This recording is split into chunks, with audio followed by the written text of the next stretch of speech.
Well, good evening, everyone, and welcome back to the 12 Man Show. Latte is here. Big up, big up. How are you doing, Latte?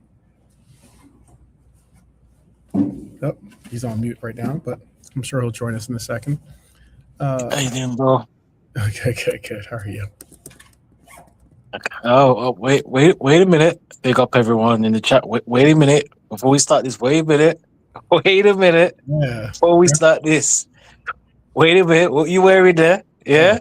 Is course. that what you doing now, yeah? I might as well get Yes. a Balagon name on the back. Yeah? Is that what we do now, Toph? Yeah. You were saying all that, fast start and that. Fast start, absolutely a fast start. Yeah.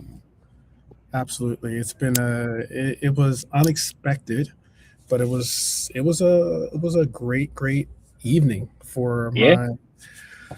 my U.S. men's national team. Definitely the way to open it up in front of what's crazy about it is Mm.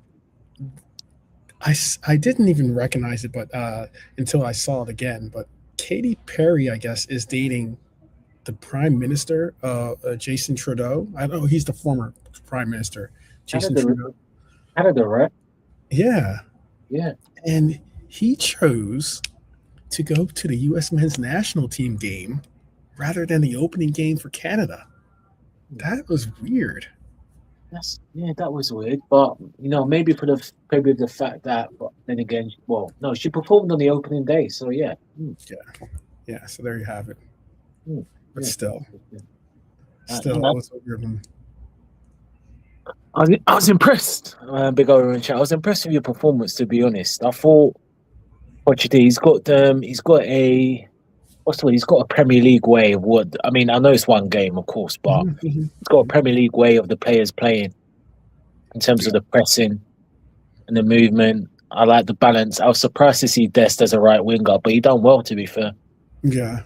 Pushed up front. Um, he's not obviously. I mean, he's much of a right winger as I say he's less of a right winger Mm, than um I would say Weah, Timothy Weah, or no, Timothy Weah, um, than Frimpong is. I would say. mm.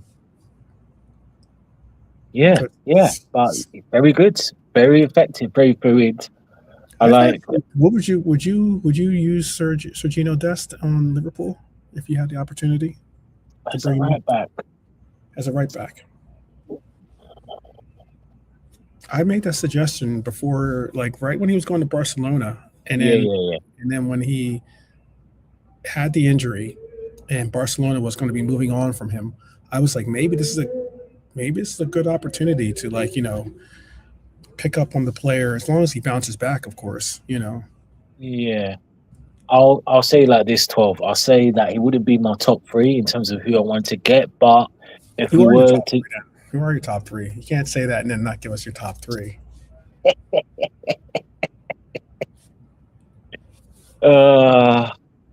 uh you did this to me. So the top three, I like Aina, I like AOD, and there's one I forgot his name. He's a Swiss. He's not Liechtensteiner. He's a Swiss right back.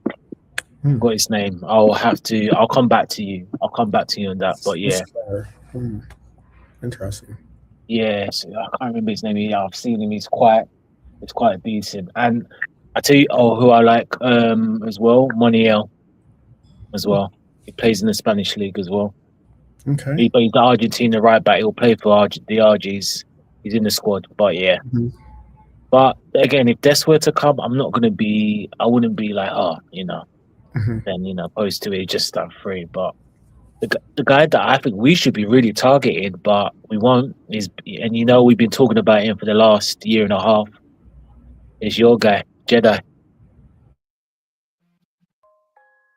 Easy. I think he's possibly one of the best left backs in the league. So, uh,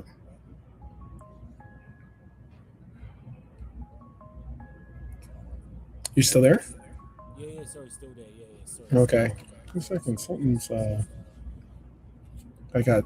For some reason, there's like. Yeah, but I I think someone's trying to FaceTime call me or something. I don't know. It's something going on. 'Cause I can hear. Okay, it stopped. All right, hopefully that's done. I don't know why. It was weird. I could hear like a ringtone in the background for some reason. And don't know what that was about. Anyhow, let's get back to this, people. Shout out to those that are joining us in this chat. I know. Let me see if I can get that also. I know that I have a. Let's do this real quick. And, I know that a lot of us have been waiting for this day, but finally the World Cup is here. We had Mexico play, which wasn't exactly the most invigorating games against South Africa, but we had some football playing yesterday. And for the next month, club football takes a back seat as the biggest tournament in the game takes center stage. Normally when Liverpool, normally when we watch as supporters, Liverpool supporters watch a World Cup, we're simply cheering on our own players probably. If not, if you are into your national team, then you most certainly are cheering on your own national team. But we also have 12 former Reds competing in this competition. We have some of Liverpool's biggest reported transfer targets on display in this tournament. We have obviously Flo preparing to lead Germany. We have our captain, Virgil van Dijk, for Netherlands. We have the beleaguered and the tried and trusted Alexi McAllister attempting to defend Argentina's World Cup crown. And then we have Isak trying to fire Sweden through a difficult group, I think, possibly one of the most difficult groups of all of them. We have Salah carrying Egypt. It's weird to say former player, Mohamed Salah, but it is now former player for the moment, Salah. And perhaps most importantly, Liverpool recruitment staff will be watching almost every match, I think, because there's some players in this game. I know some people have touted that the level of talent in the league in the world has gone down, but I slightly disagree with that statement. There aren't necessarily your next R9s or unfortunately R7s in the list here just yet, but there are some certainly viable talents out there that are just looking to be discovered on the world stage, which is the World Cup. So because tournaments like this change transfer windows in the sense of price and availability and interest, one brilliant month can add 20 million pounds to a player's valuation, or one disappointing tournament can all of a sudden make a player go from hot target to cool down interest. So over the next few weeks, we're going to watch football in its beautiful form. We're going to be scouting, we're going to be evaluating, we're going to be dreaming about who's going to be wearing Liverpool red. But before we get on into all that, we're definitely going to say the Premier League has quietly announced some significant rule changes that are going to affect every single match.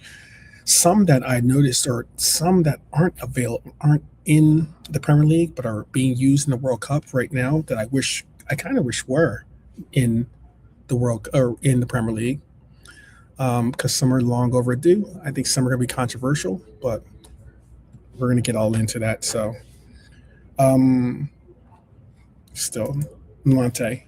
So, what game is on your radar before we jump into these Premier League rule changes? What game is on your radar for this World Cup right now? In the next couple of days. Yes. What would I say already? Probably. I think Brazil versus Morocco will be good. That's tonight. Yeah. Yeah, I'm looking forward to Holland Ivory Coast as well. I think that'll be a good game. Hmm.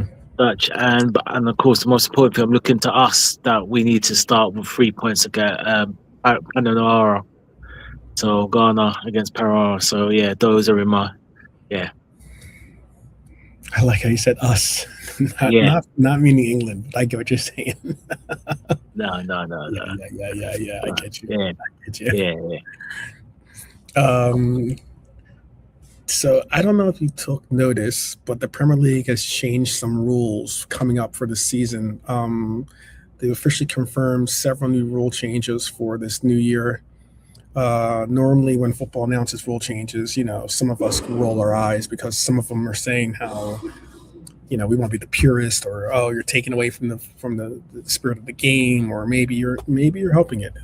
Maybe sometimes some people think that too, but because of one of the biggest complaints supporters have had over the, past few seasons, has been about the amount of time wasting during matches. We all know it.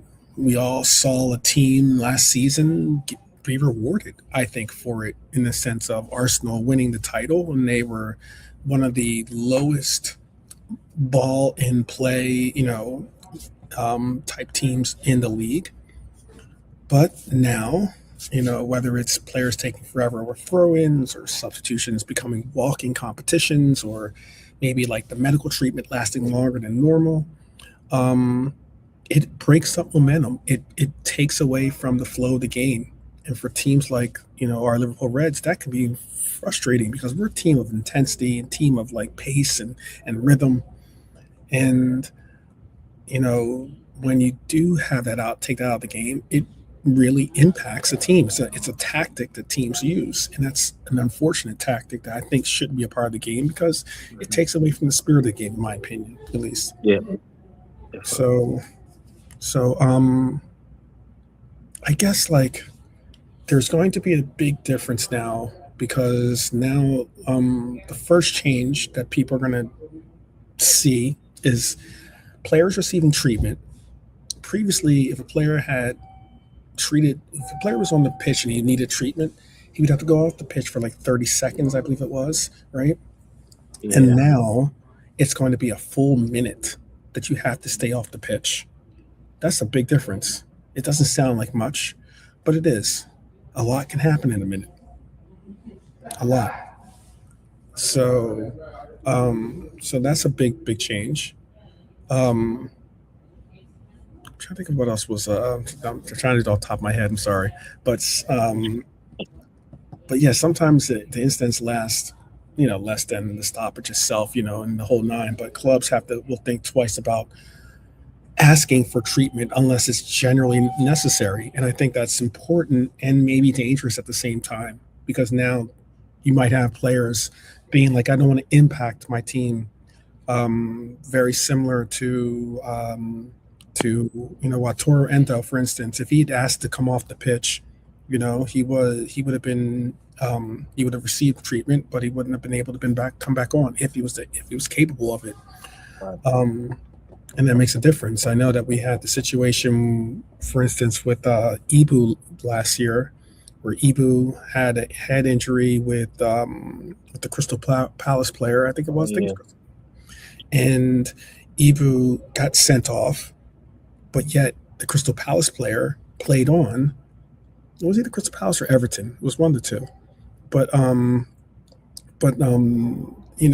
player played on, and then come to find out that player has the more serious injury.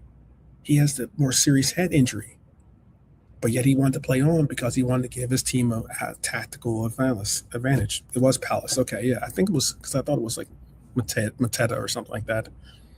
It was the player or something, it was someone like that. Big up Scouts Adam, by the way. Yeah, big up. With the assist there. But yeah, clubs will be thinking twice, and I think that should reduce some of the gamesmanship we've come accustomed to. The second rule could have an even bigger impact, I think, and that is a 5-second restart. If a player is deliberately delaying taking a throw in beyond 5 seconds, possession automatically switches to the opposition. That's pretty big because you've often seen players, fake and try to find someone or just waiting for someone to get open, so that they can throw the ball back in. But there's not a warning, not another chance. You lose the ball, period. That's going to be a big, big change. Likewise, the opposition is awarded a corner kick if the situation is deeming, like, as if they take too long to kick a goal kick, then guess what? It becomes a corner kick. That's huge. Yeah. That is really, really huge. I mean, I don't know what Pickford's going to be doing with his life, but I mean, like, he is going to have to change up. He might cost his team a goal. Yeah, he could. Yeah. He could. He definitely could. Obviously, the most obvious thing is about time-wasting tactic in football today. We've seen it all. Yeah, but a player walking across the entire length of the pitch is not going to be permitted either. It's going to be, you can't stop and applaud every section of supporters or shake hands with people or something like that. Not anymore. It's like, if you're substituted, you have 10 seconds to leave the pitch. If they fail, the incoming substitute must wait until there's another next natural stoppage of play after 1 full minute has passed. That's pretty wild too. Yeah, speeding up the process of the game. Yeah. Finally, VAR receives slightly expanded authority. I think for years, supporters have debated second yellow cards. Now, VAR may overturn an incorrect second yellow card. Importantly, VAR still cannot recommend giving a second yellow card. So rather than do a full step, they did a half step. In a sense, it can only correct obvious mistakes. That feels like a sensible middle ground, I guess, if you want to call it that. But I mean, it is definitely a half step. Another area referees have been instructed to crack down on is hair pulling. The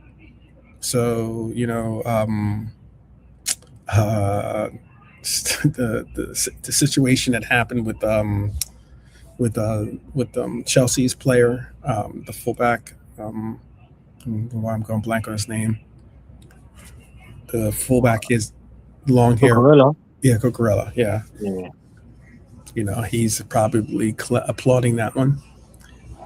And if excessive force is used, it's now an automatic red card. So if you yank at it, at the person's hair, on the person's hair, you are getting a red card. Without excessive force, it's only a yellow, which is going to be interesting because I don't know how you're going to dictate. Yeah, how you're going to differentiate that? Because you can't pull the hair. I could say but that's an excessive. I'm trying to jump. You know what I mean? So, how's that going to work? So, yeah, I'll just call it a red card. Yeah, might as well. You might as well. Yeah. Referees will also be offering greater protection to goalkeepers if attackers deliberately initiate unnecessary contact without generally attempting to challenge for the ball. Officials have been instructed to penalize it much more aggressively. I don't have an issue with that. I think that obviously, we don't want to see goalkeeper interference and the likes. I don't want to go as far as to say that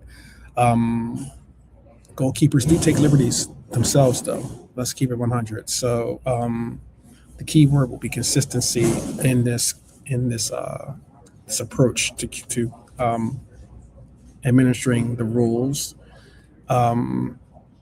Or we know the standards aren't necessarily the greatest when it comes to the referees keeping, consistency. But it is going to be very interesting to see. They've also decided not to. There's some things that the World Cup is doing, for instance, but they're not doing in the Prem right now. They've decided not to allow VAR to review corner decisions. I think that's a poor choice.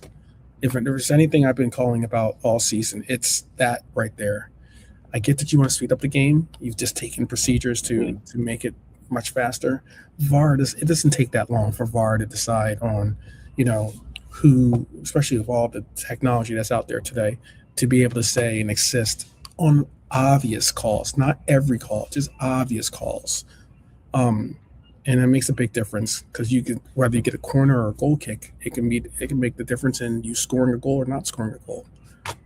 I know there is something that I saw yesterday.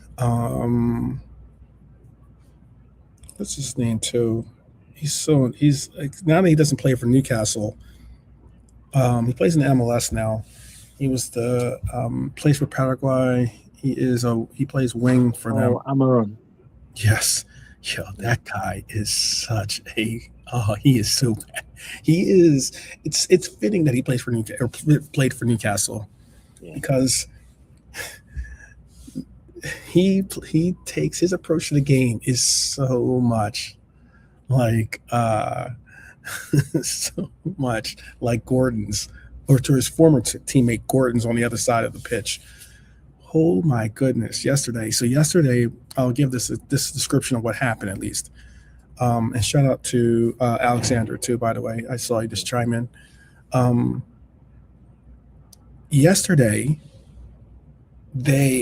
he deliberately went down and got a yellow card for Tim Ream, right? And Tim Ream came up and was like, did the Dikembe Mutombo, like, no, there's no foul. And now I forget what they called it too, but they were about to take they might have even taken the corner kick, but they were like or may have even taken, not the corner kick, the penalty kick, or direct kick, excuse me. And what was crazy about it is they stopped play, and the referee went to go look at the VAR call down and said that wasn't a foul. It wasn't a yellow card, and it wasn't even a foul. It was a player, like, pretending, taking a dive. Yeah. And they reversed the call. And I was like, that's something we need more of. And it wasn't even close. It wasn't even like he wasn't even close. He could probably get a BAFTA for his performance on that one, because it was not even close. And he came out and he was, when he fell down, he was like pretending like he was hurt and crying. And I was just like, this guy is just a piece of work. Rolled over to him and went to the referee and tried to like say it wasn't this, it wasn't that. Oh man, I forget what it was called too. I'll have to look it up to see what it was called. But I never really had heard of it, what it was called, like the way that the terminology that they used, that the referee used to say misdirecting play or something crazy like that. Yeah, it was pretty well. I was happy to see that. I think we need more of that. There won't be any, this player is, just trying to get a call, especially when it's obvious. Yeah, it's all played. Then there's also something that stood out. I saw this in the article, actually. According to Opta, the average restart time this past season reached 29.2 seconds. That's the longest ever recorded, right? That was the longest. That's like, as in the average for the longest for a restart, 29.2 seconds. Why I said that Arsenal got rewarded for being time wasters. Arsenal were almost double that number. They came in at 44.5 seconds between just for corner kicks. Just for corner kicks, not setting up for a goal kick. Setting up for a corner. You know who was the quickest team in the league? Liverpool. Liverpool. Oh, yeah. Yeah. Surprise. It's pretty wild. Yeah, we're the quickest team in the league for restarting play. And that's why it matters with the whole like trying to get no time wasting, under Iriola, especially with the rhythm and intensity that we're going to be trying to push forward to. It's going to be interesting. But with all those rules I just said about the that are going to be changed, do you think these new rules will generally improve football, or do you think players will simply find new ways to waste time, basically? I don't know. I really don't know the answer to that. We'll just have to see what happens. I'm sure players will still bend the rules. Not going to stop them, but it'll help. So we just have to wait and see. That's it. Is there a rule that you would have included, maybe? Yeah, the cool. I would have is that Arsenal, Man United, not to win the league ever again. They're banned from winning the league. That's the rule I would include. There you go. Yeah. There is an article that I read that I'm very interested. I'm gonna hold off from going in depth on it today, but I saw this article about Everton and how they had been sued by, I think it was Burnley, I want to say. It's another something about this, isn't it? Yeah. That's going to have a very big impact on this league, and I think it should be a wake up call to the league owners and the the stewards of the league. About 40 million it was. He was saying, yeah. Big up, Andre. Yeah, big up, and welcome to the show, Red Armchair Supporter. It's going to be big because I think it's going to be. I think it's going to have an impact on this. It's going to have an impact on two of the biggest clubs, I think, in our league. I think that by Everton being sued and found to be guilty of the case, I believe, it means that Chelsea are going to have to possibly find themselves, because they're cheating and their infractions impacted many a team during the decade of cheating that they got away with, or not away with, but eventually told on themselves about. It's going to definitely have to be interesting. And then I think, of course, we're waiting for the allegations to be proven guilty or not. We're going to see the same happen when Manchester City find out their verdict. And if they are guilty, there will be multiple. I mean, Manchester United can sue them. Liverpool can sue them. You'll have teams that were relegated that will sue them. It's going to be. I mean, you'll have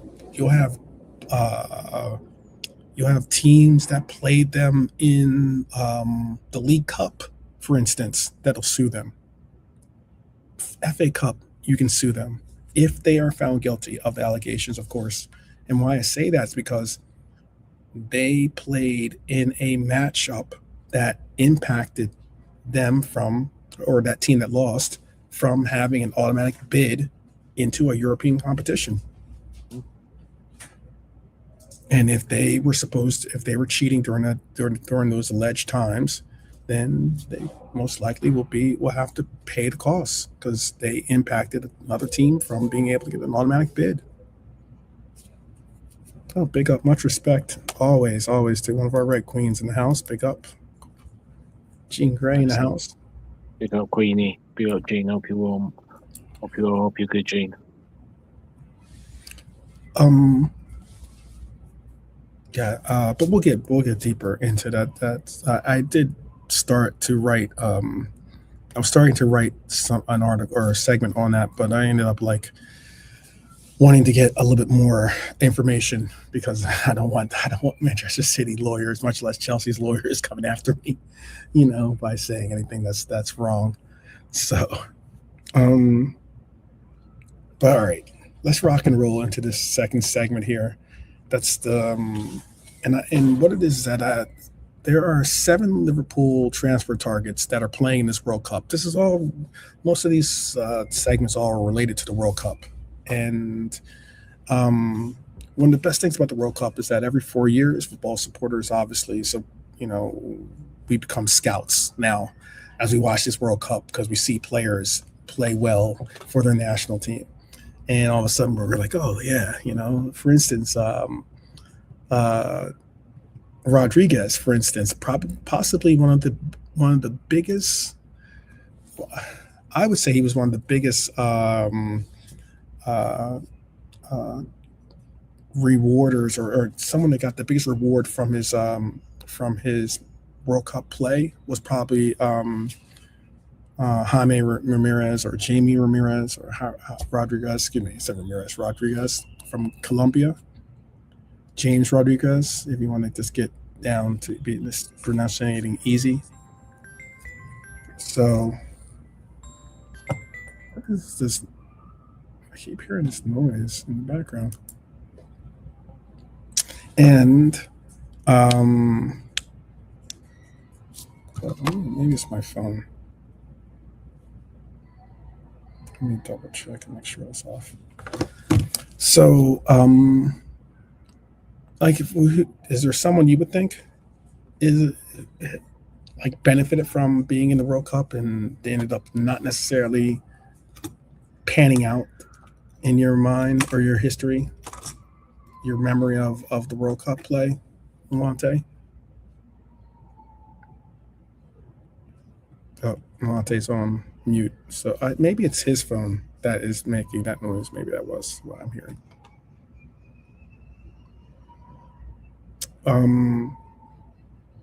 Hopefully you can still hear me, because I know that takes away from my from the volume for some reason. But all right, but all the same, you're watching players you've been maybe seen once or twice before. Some from leagues that you rarely watch. Some you've heard linked with Liverpool. Others arrive almost completely out under the radar, and then before you know it, one incredible tournament later, everybody wants this player. And like I said, James Rodriguez became a global superstar in Brazil. Enzo Fernandez, for instance, another name. He earned a £100 million move after Qatar. Maybe even Dominik Livakovic, who announced himself to Europe with Croatia. Some might even argue McAllister, who looked like a different player when he played for Argentina. Clubs already know who these players are. We understand that. Their scouting teams do great work. But the analytics have been built. The background checks have been completed. The World Cup simply becomes one final opportunity to answer any important questions. And the question is, how do you perform with the entire world watching you? So Liverpool reportedly have several names on their short list. Some are realistic. Some are definitely not, with the transfer fees that are associated with them. But I'm going to start with the list that I saw as being players in the World Cup that we probably should keep an eye out on. Yeah, big up, man. Antar Mizzi, there you go. My guy, recognizing. Lee Kang is a player, man. He is a player. I think he's being wasted in Paris. I don't know what you think, Antar Mizzi, but I think he's being wasted in Paris because he's not really going to get the. They're just too wing heavy in Paris, and I just don't think he's going to get the opportunity to play. Is he going to Atletico? I didn't hear about that. I did not hear. No, I haven't heard any news about it. I'm not sure about that. I know PSG. I know he could potentially be up there for sale. I know Barcola is the hot name from Paris right now, but and there's apparently going to be like a bidding war for the guy. And I know if there's a bidding war, I'm hoping that Liverpool are not going to waste the the majority of their war chest, if you want to call it that, on Yeah, a player like Barcola. I think there's other players that I would certainly invest in. indeed. Give me Nico Williams any day of the week over Barcola twice on Sundays. You know what's funny about that? I know Nico Williams is a pace merchant, certainly. And I do like Nico Williams as a player. I'm not saying he's a bad player at all. But if you see what he's making in Spain, the salary he's making, yeah, I don't think Nico Williams is coming this way. I'll tell you that. I'll say it like that. I'd have to look it up for you to get the exact number. Here, I'll even do that right now. Yeah, because he signed that silly 10-year contract. Exactly. Yeah, I think that's the thing, innit? But he'll go at some point because he's just, I mean, at the club, he might win a Copa del Rey, join the Champions League, but he'll leave at some point.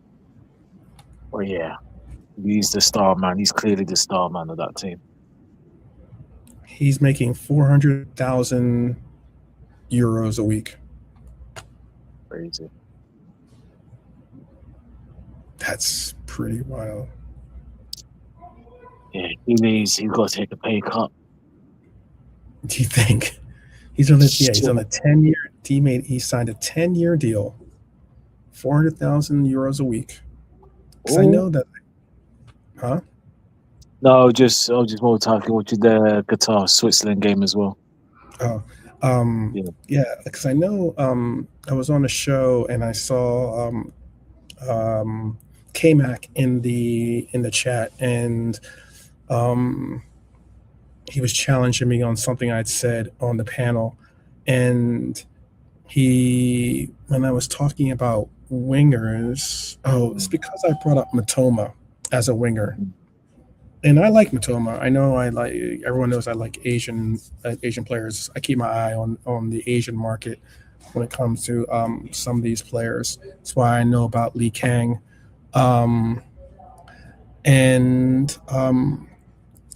He's from Korea, obviously South Korea. Termed to be the heir apparent to the South Korean, the man in the team, but to take over Sonny's spot, basically. He's termed to be the next Son, basically. But when it comes to Nico Williams, I know he was very bullish on Nico Williams. I like Matoma because Matoma's on his last season in Brighton. I know he's coming back from an injury that he sustained. I think it was like a hamstring injury or something. But he is a player that we all know about. He's primarily proven last year of his contract. Maybe we can get him for a decent price. He wouldn't necessarily be answered for the future in the sense of saying you're going to sign him to a 5-6 year deal. But, he's 28, 29 years old. You can sign him to a, 2-3 year deal and bring in a player that's going to bring you exactly what you're looking for, a player that can utilize his pace, be able to get crosses in, and maybe start connecting with our forwards. But Nico Williams, like I said, 10-year contract, 400,000. K-Mac was very, very high on the player. I just don't see it happening. That's a lot of money, and it's difficult sometimes, especially when you're a young player like he is, to be able to tell he's 23 years old, right? Yeah. To tell young Nico Williams at 23, who's got a contract that secures his future and his family's future for their lifetime and possibly the lifetime of their children. It's difficult to tell that player take a pay cut. It's very difficult. So I don't know. But one of the players we're going to be keeping an eye on, obviously, is a player that I think is probably the best player on our list of players on our target list. At least I know that Nalante is very high on this player as well, and that is Jan Diamante. And I'm asking, do you think that Jan Diamante could be the Liverpool's next superstar if he were to sign for Liverpool? I'll say yes. You say yes. Well, okay. Yeah, I think so. Will he do it? That's the $1 million question. Before we go any deeper into this, was this? I saw Red Arm Trip Supporter said that's a good question. And Adams says, if Liverpool signs someone like Tyler Adams, would that get more people watching Liverpool from the States? No, it unfortunately wouldn't. But and I got nothing but love and respect for Tyler Adams. Liverpool is possibly one of the, if not the most watched team in America already. I'm willing to make a wager on that assessment. Liverpool is definitely one of the most watched teams in America. And I would go, the reason why I would say that, and also the reason why I've noticed it as of late, is you'd notice that Liverpool have been starting to.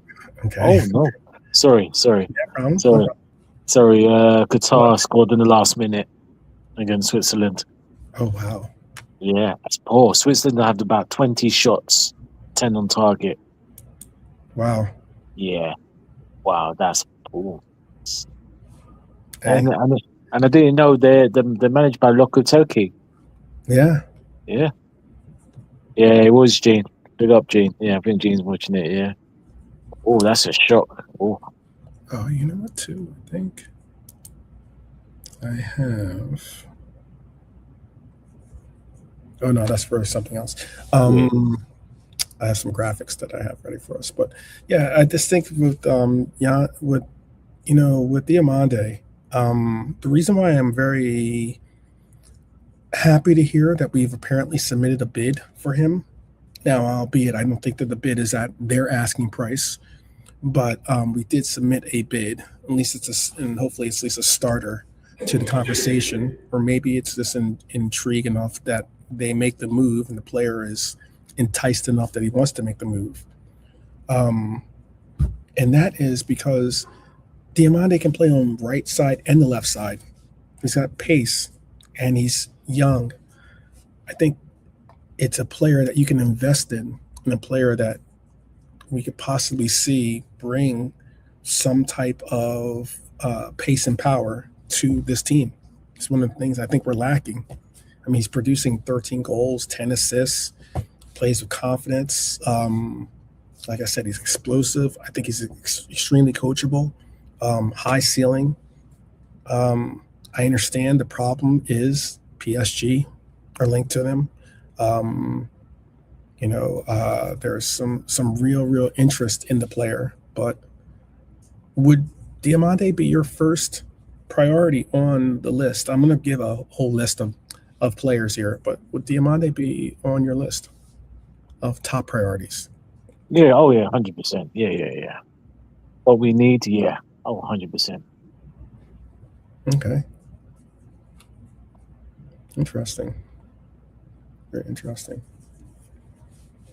Do you think? I think it's important that we hop on this, getting this contract or getting this transfer completed. And I know a lot of people don't. It doesn't happen too often. I get that, because you want to be focused on the World Cup and you want to be focused on your games and the likes. But there are reports of teams going to World Cups and getting contracts completed during World Cups. So it's not impossible, despite the fact that Jan Diamande did want this to be done before the World Cup started. It's obviously not done before he has made a move to any team. Yeah, exactly. Yeah, it wasn't going to happen like that. Right. So it was just too small of a window to be able to get that kind of work done, I think, before the World Cup began. Yeah. To have that really be realistic. Yeah.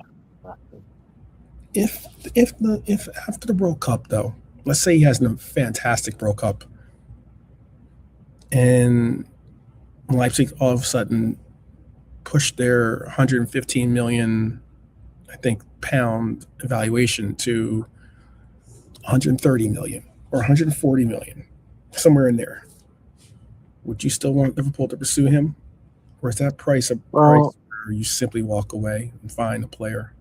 yeah, this is the problem. But just to share, Gene, yeah, I saw your. I won't put it on the screen just for our respect, Gene. But I'm sorry to hear that, Gene. Well, I hope that's all clear and you get all clear from the doctors. And my prayers and thoughts with you, Gene. But I'm sure you'll beat it.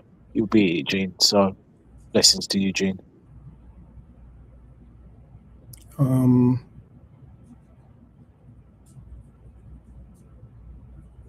I hope it hasn't, Gene. I just saw that message.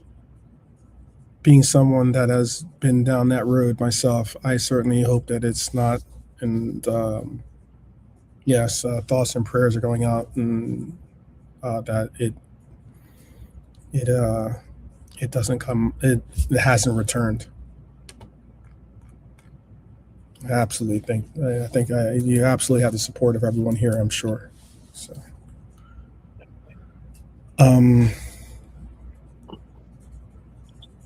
yeah. There's another player that plays on the same team, and his name is Bazumana Torre, right? So I pronounce his first name. Bazo, yeah. Oh, yeah. Bazo, we call him, I guess, for short. Yeah, that's fine. Yeah. Are you very bullish on this player? I don't know. It's weird because no one was necessarily talking about this player with such, emphasis. His numbers don't jump off the page when you look at his numbers. He's got 5 goals, but he has 12 assists. I'll admit that. That's a good tally. But if you do watch him play, he's been deemed as being fearless. He's been deemed as being direct, aggressive. Loves to take on, very much similar to the sense of likes to take on defenders with his approaches to the game. Not as aggressive as Diamande, but still a player that does work on the pitch. It could be a very much cheaper option as well for a player that is necessarily is working on it. Do you think that would be a better or a viable player to pursue?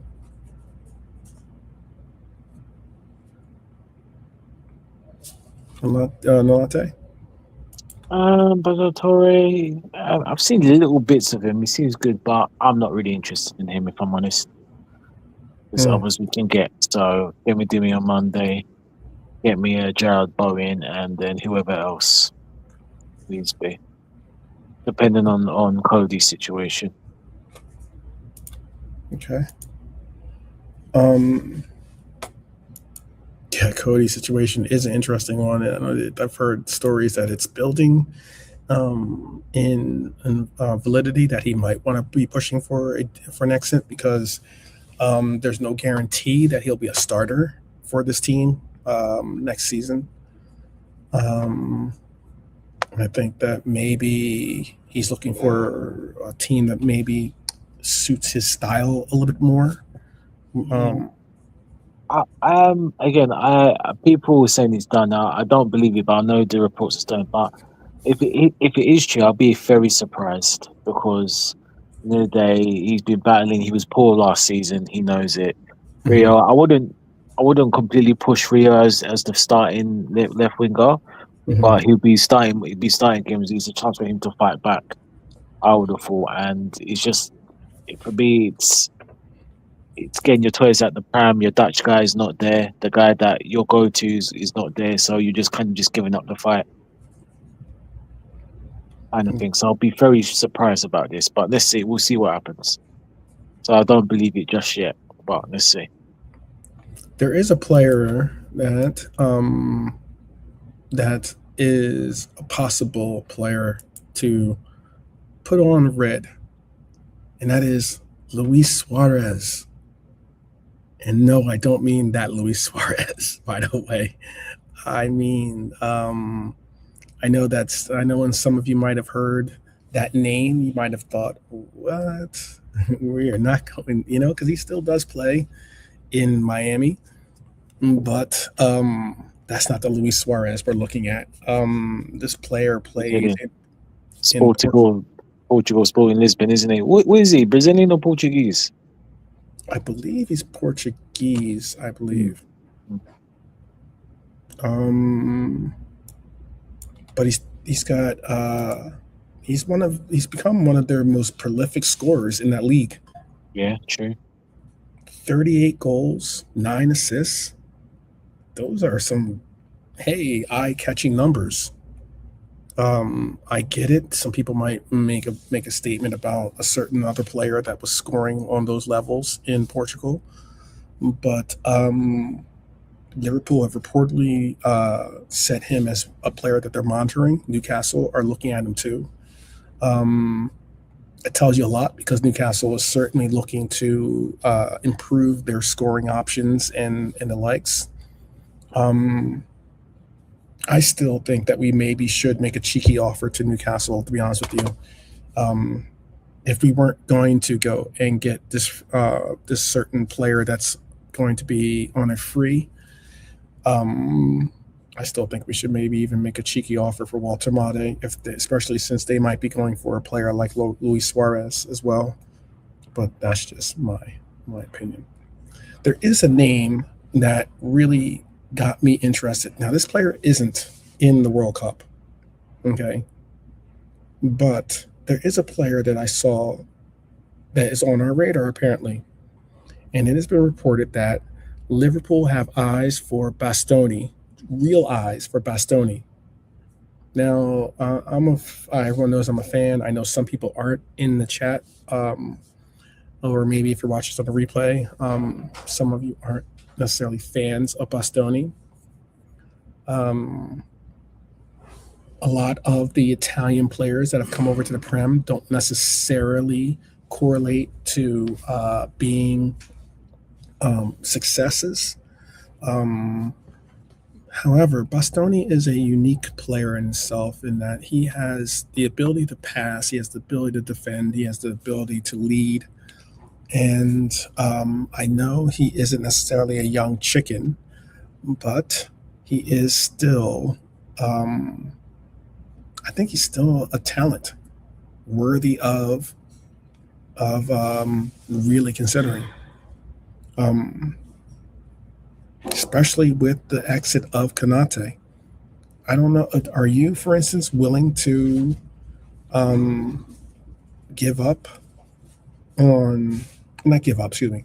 Are you willing to implement Leone or Jacquet in that role as the heir apparent and partner to Virgil van Dijk?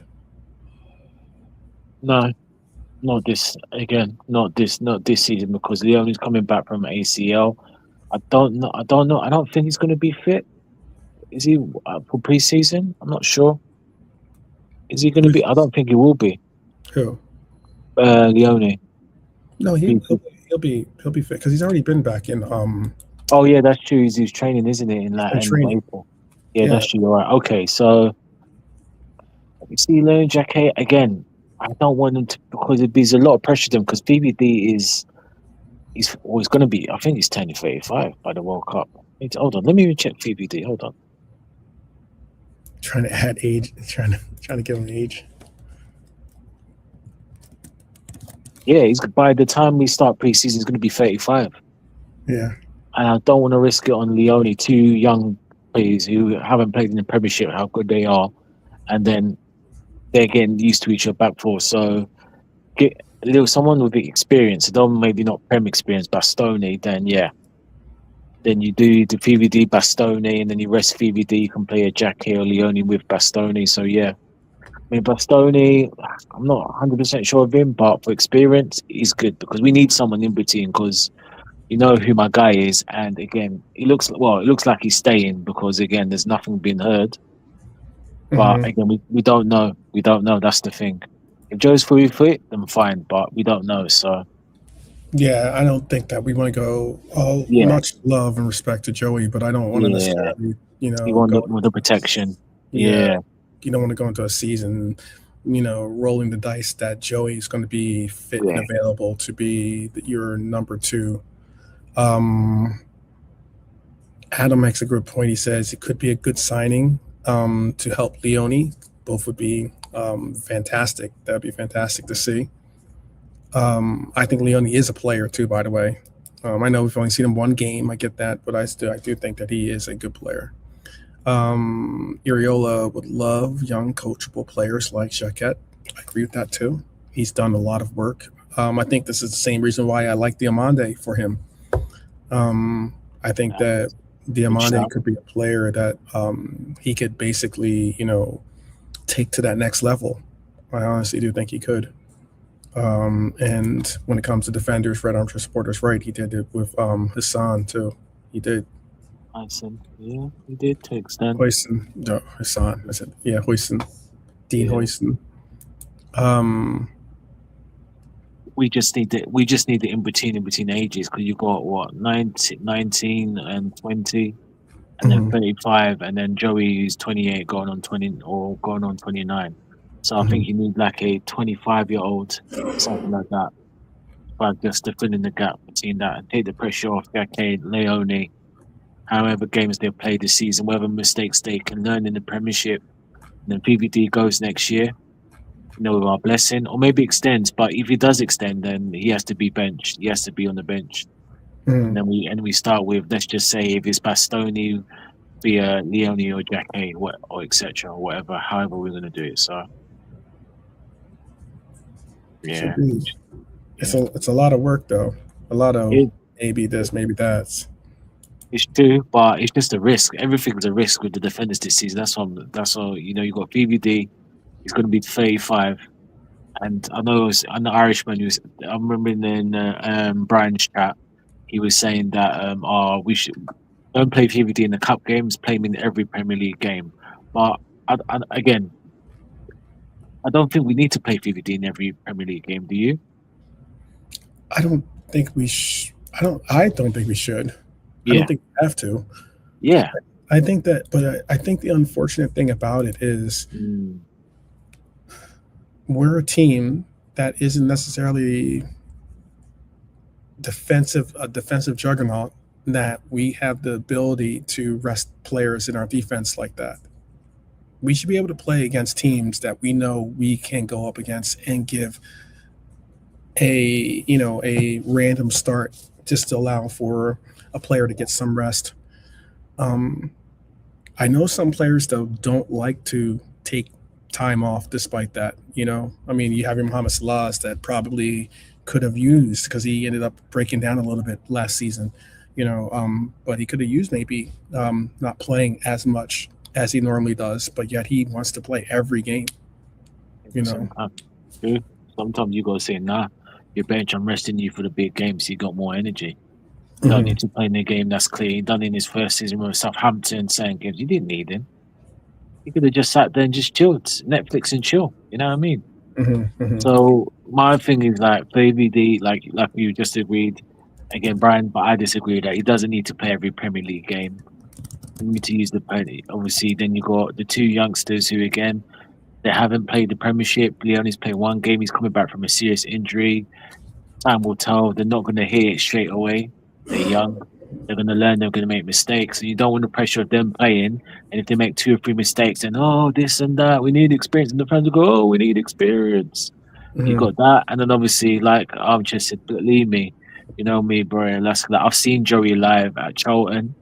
And I've seen him at Liverpool at Anfield, man. And he both had wicked games. And you know what? And like I said, but I'm a realist. You know me, I'll keep it real. We don't know how long he's going to be fit. Is it 1 month? Is it 2 months? Is it 1 week? We just don't know. We just don't know. We don't move forward that it's BVD, Jacquet, and Leone, and he's injured. So we need that guy to come in. That's a worry. So we need that guy, whoever that guy is. But for me, 24 plus, got enough experiences, whether it's in the Premier League or out there, 100 plus games or 200, whatever. played a little bit of European football, and can come in and then they can do the job. And then we decide what to do in the next season, whether Thuy extends or he goes, and that could be that person with Leone and Jackie for me, because that area for me I'm looking at is key because everything's up in the air with all players, all the defenders next season. Good point. Yeah. Very good point. I mean, I know that you've been a staunch defender of Virgil van Dijk's minutes and not being, put out there so much. So, yeah, if Gomez could stay fit, he would solve so many problems. It'd be massive. If Joey could stay fit, I would argue that Joey should have played instead of Konate. I think Joey Gomez is a better player than Ibu Konate. I might be alone in that, but I honestly do. Yeah. But you see, this is the problem, 12, and facts, big armchair. This is what I'm saying, and argue people. And people say, Ibu, no, like I said, go, and then, anyway, I won't get into Matic, but because this is not the point. But what the thing is, and that's the problem what Slot did last season, same with McAllister, back, and even Konate, obviously, blessings to Konate, he had a lot in his head, which is true, which some of the players spoke, so you can see how much he affected certain players. A lot of them spoke, but him, Ibu, and I know I'm picking him, McAllister, Grav were all poor for long parts, and Joey was on the bench for about 6-7 games before he picked up something. But Slot should have done the thing and just take them out the firing line. Just take them out the firing line, whether it's Jones or Uendo, etc., and let these players play and let them get. But he didn't. That's the problem. And look what it turned out. So, but he made a decision enough, and it's not just that. It just cost him. And hopefully, Areola, for me, he uses the squad better. That's what I hope. He uses his squad to the best of his ability. Yeah, I would hope because realistically, one of the major reasons why we suffered so bad was one of Slot's strongest attributes going into his tenure with Liverpool was that he was supposed to be this guy that could keep players available. He could keep players fit, and it was something that I was happy to hear. I mean, the one thing I was frustrated with was the fact that our teams tended to sputter out when it got to the end of the season in being available. And if we had those players available, most likely we could have walked our way to a couple of different titles runs. But because certain players were injured the way they were, we just never really got to get that, to happen for us. But it is what it is. Random Transport saying he thinks the young guns will get more of a run this season. The likes of Trey. Look, if we get it, my opinion on Trey Neone.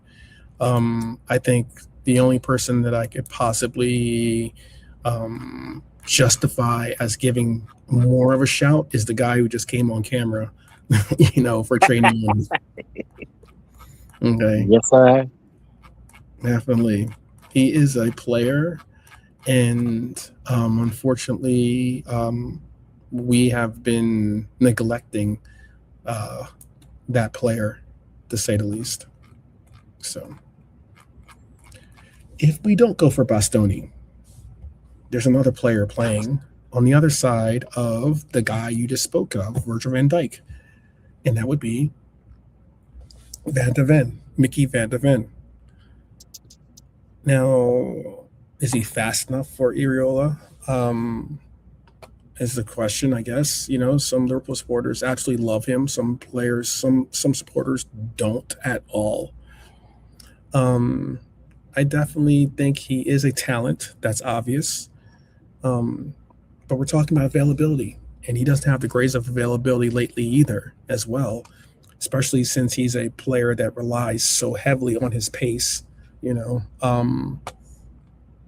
could be a problem.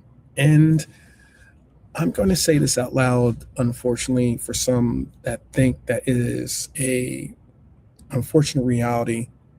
Spurs are up. Spurs are going to be in the Premier League next season. So that means they're probably not going to get rid of some of their better talent.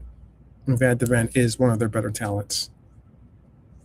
Are you say bullish on Van de Ven, but is it, if Liverpool were choosing today between Van de Ven, for instance, and Bastoni, who would you make the choice of? Oh,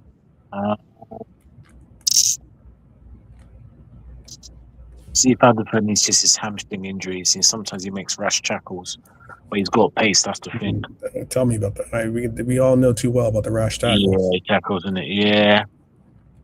Injuries. Probably Bastoni. Yeah, probably Bastoni.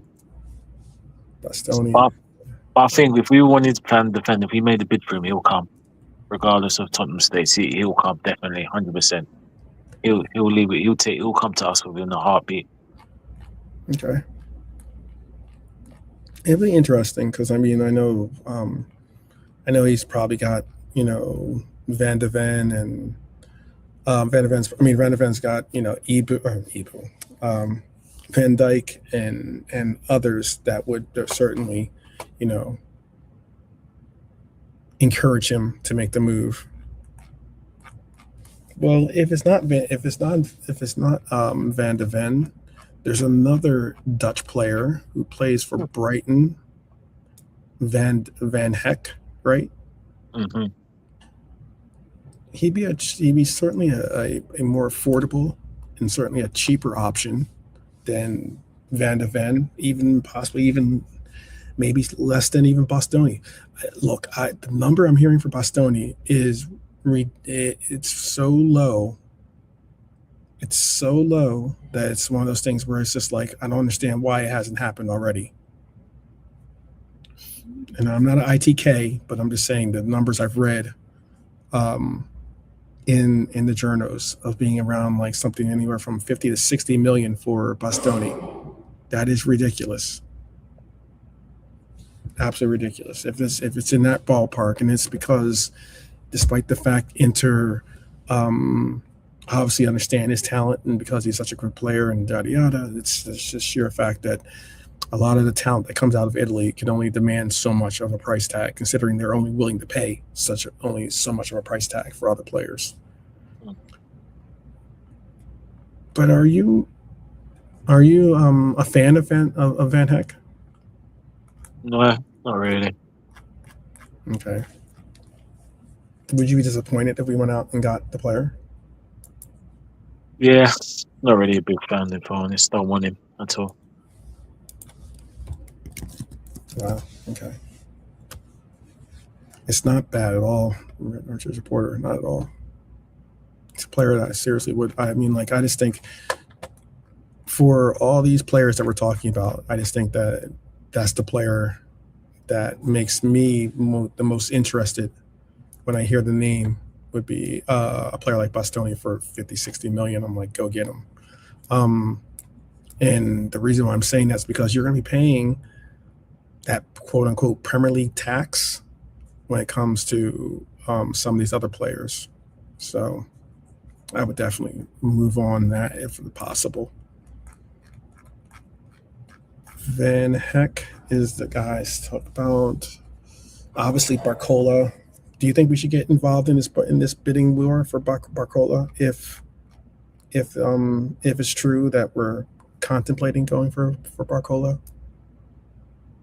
Not really, unless there are other targets. Can't get the other main targets that we need, then maybe. But apart from that, no. Yeah, it's tough to tough to get involved in something like that with Barcola and having Arsenal or United or whoever trying to, Us and I think it's mainly us and Arsenal are kind of looking at him. So, but we definitely could get him. But I just wanted to say quickly with it. No, what was it? Not this one. Red Armchair. No, Armchair said something. There it is. Yeah, Red Armchair. So basically, the situation is Brighton want the Spurs highly rated Croatian centre back.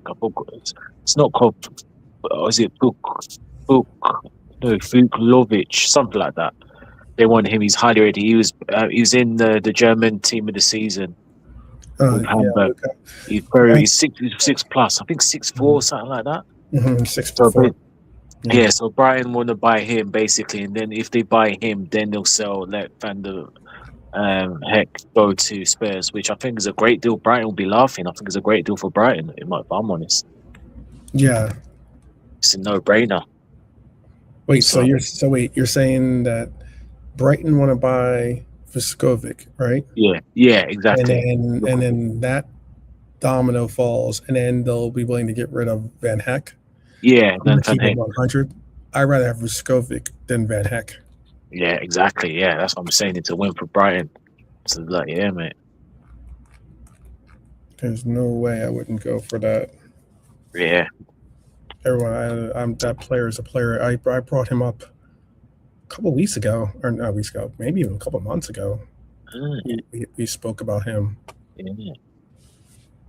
And started seeing some of the numbers that he's putting up, and I started seeing the fact that that they only want something like they want cheap for him too. Spurs are willing to move off of him for like it is a push because it is a player that is not necessarily quote unquote prem proven. I get that, but at the same time, he is a player that has obviously shown the ability in a league that is worthy of mention. I mean, we're talking about going back for Kwanzaa, who has blossomed in the Bundesliga.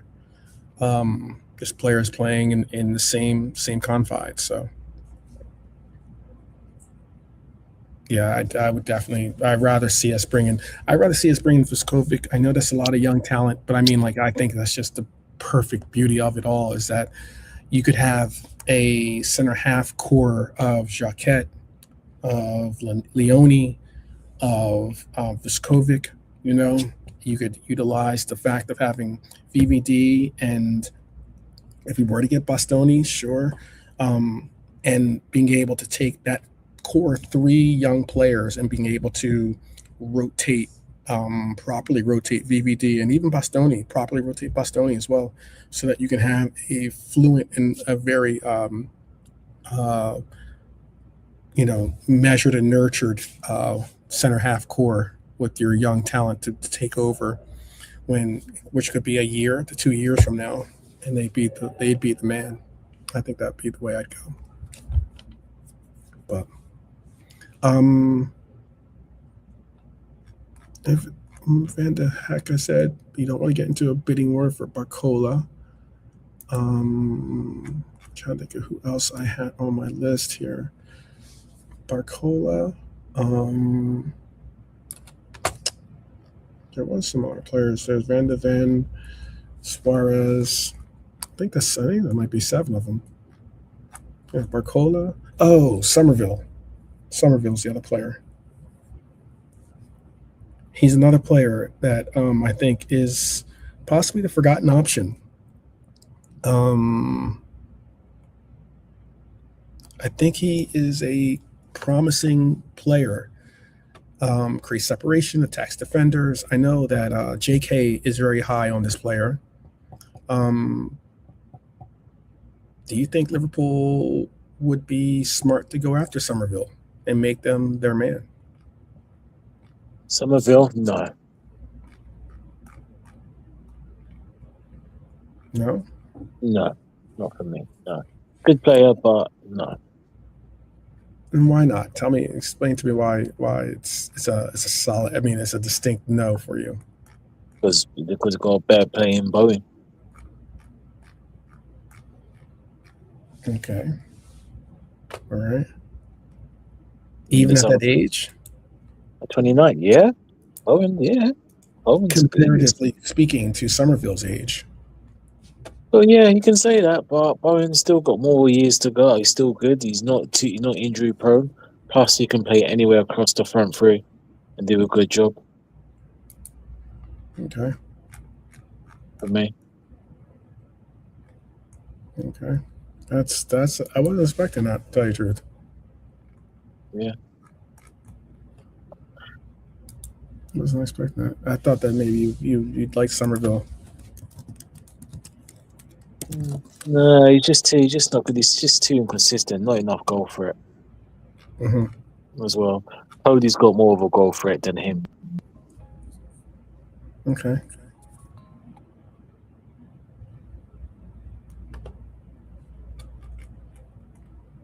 Oh.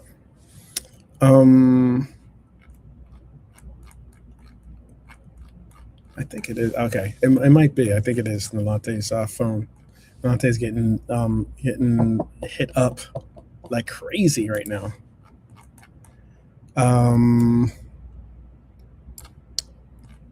Yeah, I'd go. I think Somerville's a good player. I don't necessarily know if I wouldn't break the bank for him. And I certainly don't know what is the appropriate price. Like, what is the cutoff price that you would do for Somerville? And I'm not certain as to what that would be. But I'd love to see if you guys in the chat would disagree and say that Somerville is worth going for, possibly opening up the banks for. I mean, I don't know. I've heard some of these numbers for these players is outrageous. There's no way in heck I would spend 70 million, for instance, for Van Heck. Oh yeah, that's a rip-off. That's the Brighton's evaluation. Apparently, is 70 million pounds. Yeah, they can have 70 million. They ain't getting that. Ain't no one paying that much for him for an average defender. I just don't see it. Don't see it. I don't know. I don't know what Somerville's price is right now, but I know it's not 70 million. I'll tell you that. I'll tell you that right now. Interesting though. I don't know if I would go. I love the idea of Bowen. I think he's a quality player. I think he brings leadership. I think he brings Premier proven player that knows that you know what you're going to get, but no one has signed Lewandowski just yet. No, Lewandowski hasn't been signed yet. He's still a free agent last I saw. I don't know, maybe Nalante knows a little bit more than that. Lewandowski, yeah, apparently he's in the States actually.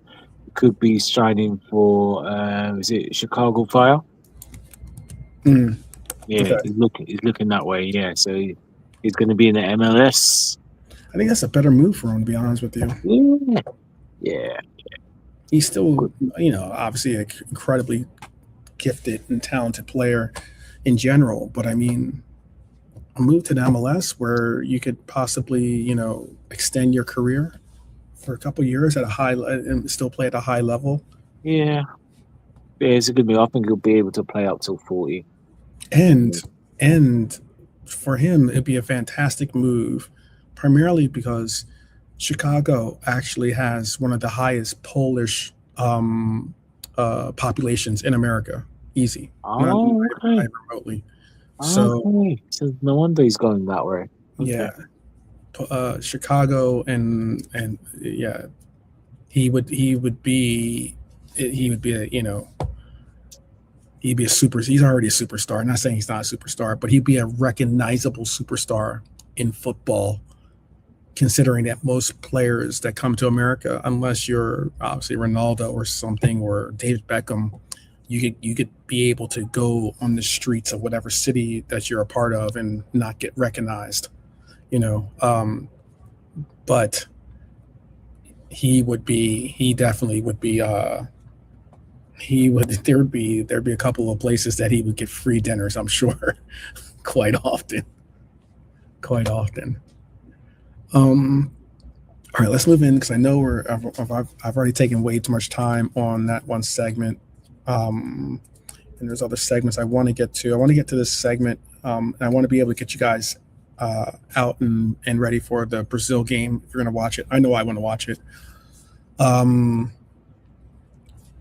think one of the biggest stories this summer is going to be our right back. And what is so big about this story is that who's going to be our right back?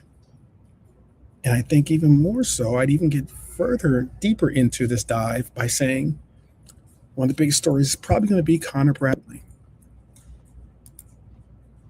12 months ago, it looked like the right back position I thought was finally his. I thought he was deemed to be our right back of the future. I thought he was certainly a player that was going to be, you know, the future for that spot, and give us a different perspective on the right back role with this team, considering that Trent had one interpretation, and you could definitely say Conor Bradley has another. But obviously, the knee injury against Arsenal suddenly changed everything. And according to David Lynch, Bradley has returned to gym work and is targeting a comeback shortly after the new season begins. That's encouraging. But we've learned over the years that returning to training isn't the same as being ready for Premier League football. Bradley's game is built on explosive running, pressing, recovering, winning duels. Physically, he may recover. Mentally, every sprint, every tackle is going to be a trust process all over. And I'll tell you why Liverpool can't wait is because we need a right back now to fill that role, because we saw right back by committee is not the move. We all get it. Jerry Frimpong gives, I think, Iraola a great option at right back. I know some people don't find that to be their opinion.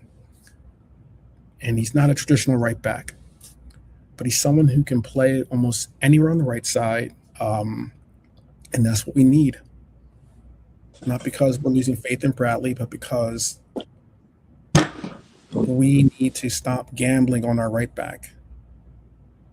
I'm hoping we can believe in Bradley. I'm hoping he can get together. I'm hoping he can have a return, because I think there's a player there. Some people don't like Bradley as a player. Never were sold on his abilities. I differ. I think he has a lot of quality, talent, and I think he has the temperament and the right approach to the game. But would you rather Liverpool sign an experienced right back, ready to start immediately, or another young player maybe you can grow alongside Conor Bradley over the next 4 or 5 years? What is the move going forward? We got JK in the house. Pick up JK. Bless up, bro. JK. Easy now, how you go, guys? Easy, JK. What would be your path towards the right back? Bless up, brother. I'm in the chat. Hope you cool, bro. Biggie Smalls. I think that's the least of my worries right now. I've just got these other positions I want to get sorted first, because when you look at it, we've got about 5 guys who can play right back. I'm not saying Curtis Jones is included in that, and Szoboszlai. But I reckon Bradley, Frimpong, and Gomez, it's all right, because for me, unless we get someone really cheap, I'd rather spend that money on a top DM and wingers. I'd rather pay that money. Like, for me, striker and right back is important, but it's not 100% the most urgent thing need doing. I just feel we've got too many other things we need to sort out, man. We've got no wingers, bro. And then I'm hearing Gapco wants to leave. So there's a lot of stuff going on right now. I just feel the winger situation, get that sorted first. And then DM, centre back. And then if we can get a right back or a striker in, yeah, cool. Bless up, Gene. Hope you cool. Do you feel the same way, Nolante? Yeah, most probably so, because I agree with JK. Yeah, and then once it's sorted out, we can go back to the right back situation. I think that we'll sort that out later on. Interesting. Most people are really perplexed over our situation. I mean, most people are not most people, but there are some people that have really put right back as a priority, primarily because they don't believe in Frimpong. I'm hoping, and maybe you can hear me on this thought at least. I'm hoping that the approach that Iriola gave or stated by saying that every player is going to be looked at as a new signing, every player is going to be given an opportunity to make a impression on this team. I'm hoping we could see maybe Calvin Ramsey get a real viable opportunity. I think I'm not saying Joe Gomez is the solution to our right back role, but I think that having Joe Gomez as an option at right back is nice. I know his availability is not there. So having a fit Frimpong, and also having a player like Ramsey whom as a backup until Conor Bradley fully is capable of contributing on a Premier League level, I think would be fantastic to see.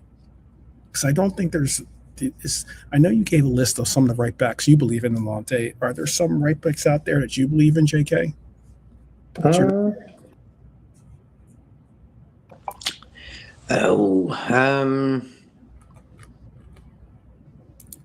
I'm just trying to think. Norway's right back's pretty good. Rayson or someone, like, he's pretty sound. I'd love to get Hakimi from PSG. He's a top player. But I'm just thinking, remember that Reed geezer in Holland, I think he was? What happened about him, bro? His name was getting mentioned. Yeah. Pedro Porro is a good shout. But again, players from Spurs, unless you're talking about, the one player that I'd like to see us get from Spurs is that young player we just spoke about earlier, playing in Germany, Viskovic. Because I think that's an actual price that we could maneuver and make actually happen. I don't see Pedro Porro, now that they're staying up, being a real option. Yeah, I like Archie Gray. I think Archie Gray is good. How about you like Coyote? Coyote, actually, yeah, bro. Yeah, Coyote, nice one, Red Armchair. I watched him a few times. Pretty decent. I think that was they'll be asking for a big stack for him. Yeah, one season didn't sound 60 million. There you go, bro. That was one of the players you mentioned, I think, right? Spence as well, maybe. You like Spence? I like Spence. He's a good right back. I don't know how we got into the England team. That's just mad. But hey, he is decent. But for me now. Okay. We had the chance to get him a while back. We did. Yeah, Alante, that was the player you were talking about, right? One of your three, I think, right? Maybe. Oh, he's on mute. Give me a minute, bro. Yeah. Sure. Alante, now that you're off mute. Yeah. Was he one? He was one of your players that you mentioned, right? Exactly. Yeah. 100%. 100%. Kanza from Villa says Red Armchair supporter. What's in the back?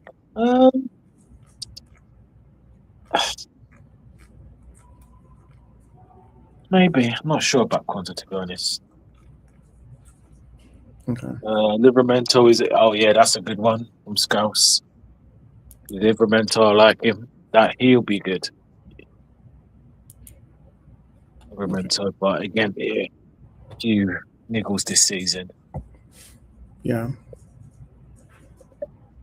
Livramento was good. He was very highly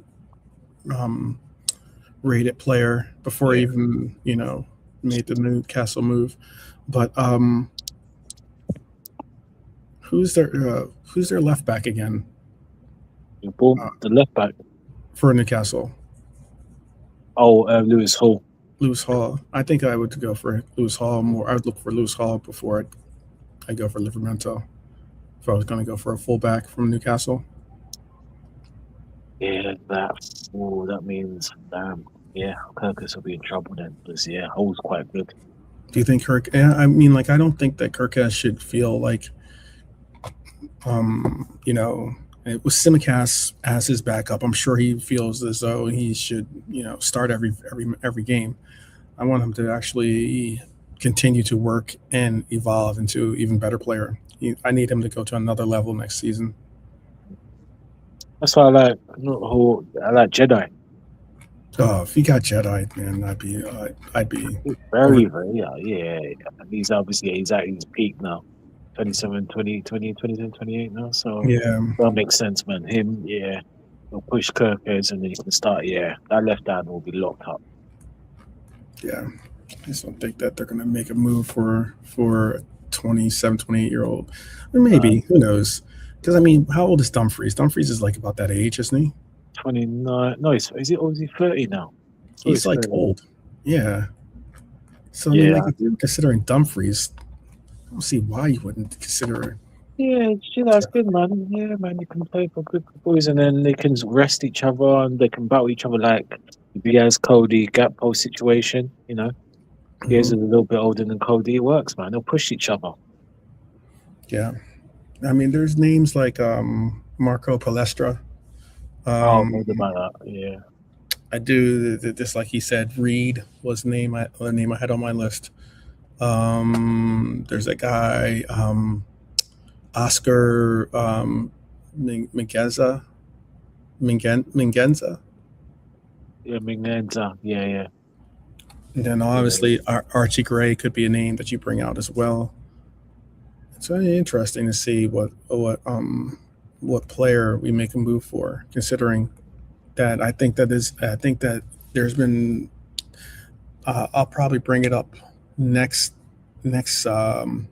show or a show in the future, but there was a very damning style of report about Frimpong and about whether everyone was completely sold on Frimpong. I mean, like, there's people out there. I know Drifty thinks that the primary reason why we got Frimpong was to entice Verts to come to the team. And I'm like, he don't do that's very harsh, man. I think everyone is catching that. It's nothing to do with Verts, yeah. But what it is, it's nothing to do with Verts. Verts is a good player, but you're not doing that. I'll tell you, there's an article that I read that kind of concerned me a little bit. I wasn't surprised to see it, though. I know how important it was. I know how fragile this player has started to become as of late in his career. So, and it's a topic that might bring up some debate amongst us all here on the chat and especially on this panel. And that is exactly what happened with Ali. And what I mean by that is, before the World Cup, Ali admitted that missing games late last season helped ensure he arrived at the tournament fully fit. It's a game he's about to play in a few minutes. And immediately supporters are split into two camps. One side said, should Liverpool always come first? The other side saying every Brazilian dream is to be in the World Cup. And honestly, I can understand both arguments.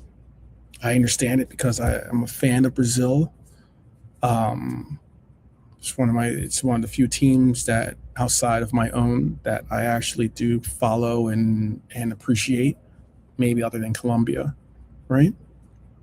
So if you're a Liverpool supporter, hearing that your goalkeeper missed matches while the team struggled, it's probably difficult. Ali's 33 years old. This could realistically be his final chance to win football's biggest prize, which is the World Cup. And if there was a risk of making an injury worse, of course, he'd want to avoid it. We understand that. But then you get back to that initial question. And it could have been at the behest of Liverpool making Europe. Players shouldn't simply choose to sit themselves out. Modern football doesn't work like that. But I'm going to ask the panel, and I'm asking you in the chat too. If you were in Ali's position, would you prioritize helping Liverpool through the final weeks of the season, or would you make sure that you arrived at what could be your last World Cup fully fit? It's a really tough question. I mean, although I do say country over club, but but saying that could cause a little bit of because people can interpret saying, "Oh, you couldn't be asked." So maybe you were fit 2 weeks ago, 3 weeks ago, Mhm. and you just couldn't be asked because you just focus on the Brazil, which shouldn't be like that. I get it, your country, but we still needed you, and good thing Woodman done a decent job, and bits and bobs. So, but imagine we finish fifth, Mhm. and we said that there'll be an outcry. I mean, sorry, six outside the Champions League. Sorry. Oh, this will be a different chat. Oh, there'll be an outcry. But because we qualify for Champions League, yeah, it's not ideal to be honest. But I think that if anything, that should have been the reason why you had a stronger conversation with Kelleher in staying. It's a World Cup year. He was coming up on a World Cup year, He's been extremely, extremely difficult to maintain his fitness. Obviously, the World Cup is a month-long tournament, but it is only, 5-6 games, if that, right? If you make it all the way to the finals. It should have been a conversation to say, as to being like, look, we're not going to be able to rely on Ali the way that we normally do, which is playing our goalkeeper, which is what you want to do. I understand you do want to have a goalkeeper play every game, gets the rhythm, and you just rely on. You don't really rotate goalkeepers per se, but the man is 33 years old and he's looking at his last World Cup possibly, and he wants to be the starting goalkeeper for Brazil and bring possibly and this could be one of his best opportunities to win a World Cup, considering the level the other World Cup teams are at, and the oversaturated field that they've created. You could find yourself in a group and a pathway towards the World Cup final. I don't agree with Marmardashvili. I've been openly critical of the player. I'm not saying that Marmardashvili is a bad player. I just don't think he's Ali. And I know that's tough. People hear that and they say, that's not really fair to equate possibly one of our greatest goalkeepers of all time to a player like Marmardashvili, who's had one season in the Liverpool kit. I get that. But it's more so with Marmardashvili, he needs to work on certain portions of his game to be at a level that don't impact this team the way that it did last season. That's all I'm saying. I'm hoping he can, especially if he is going to be our starting goalkeeper or eventual starting goalkeeper. And yes, he did want to. Kelleher did want to leave. He did. Some can argue that Ali wanted to leave too. There was conversations about that too. I'm not going to get into the conversations I've been hearing about possibly a certain Dutch player might be targeted. I don't think he's going to move on, but he could be targeted. It is what it is. I just think that was an interesting conversation. We're about 1 minute away from this start, so I'm going to bring us to. Oh, you're asking about Ali? Yes, he did. Yeah, absolutely. That's what. He was. He did say that he wanted to possibly go to Italy, and there are some real talks about him maybe joining his former coach at Juventus. Yeah.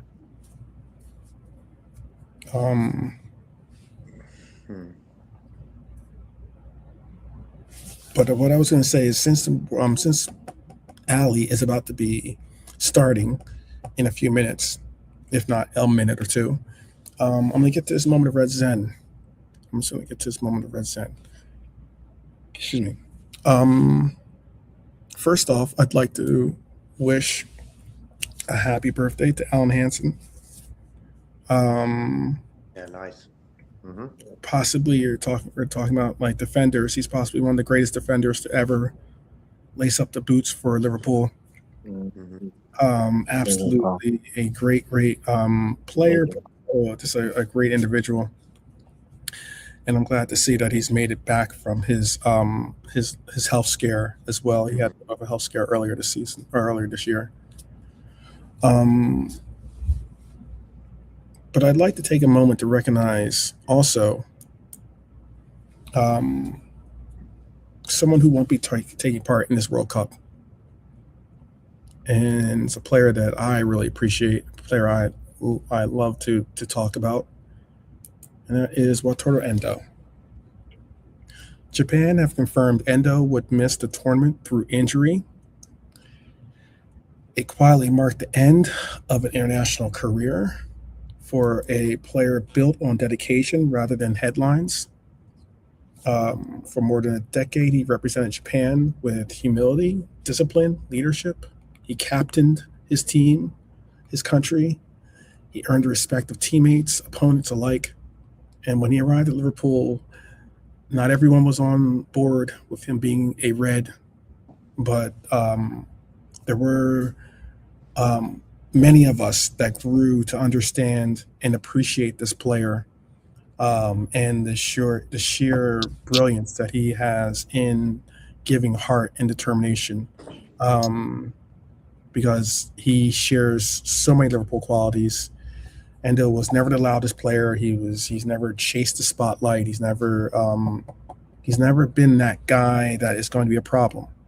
But he simply did whatever the team needed, whether he started or whether he came off the bench, or whether he was asked to study a game late on, or maybe he was asked to play a position on the pitch that he normally doesn't play. He always gave everything. Football often celebrates the spectacular, the goals, the skills, the viral moments. We all understand that. But every great team needs a professional like Wataru Endo. And players who put the badge ahead of themselves, players that I think really exemplify the beauty of the game. So from everyone here at Liverpool 12th Man, we say thank you, Wataru, for giving it a real hero's try to make it back for your brethren in Japan.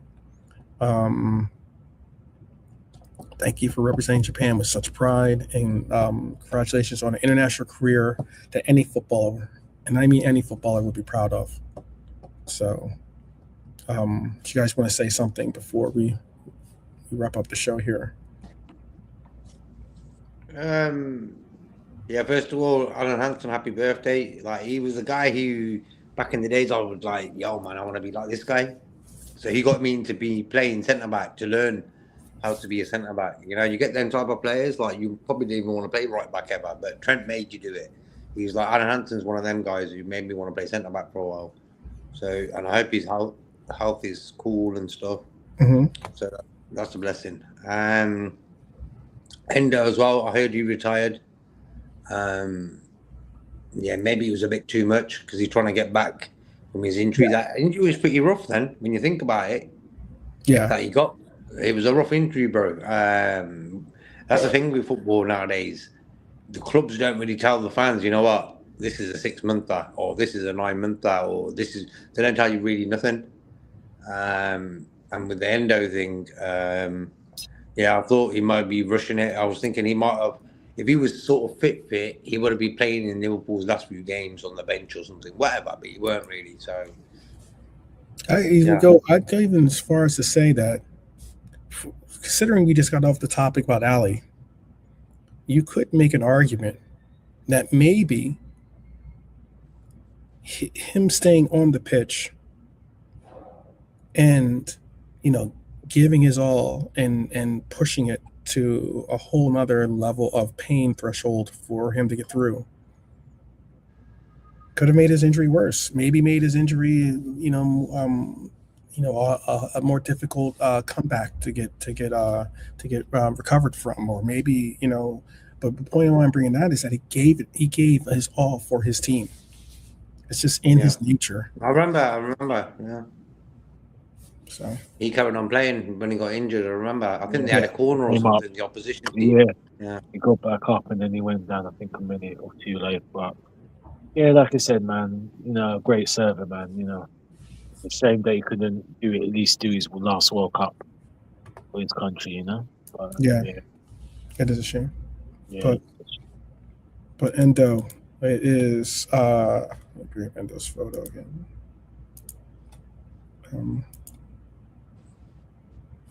Never mind.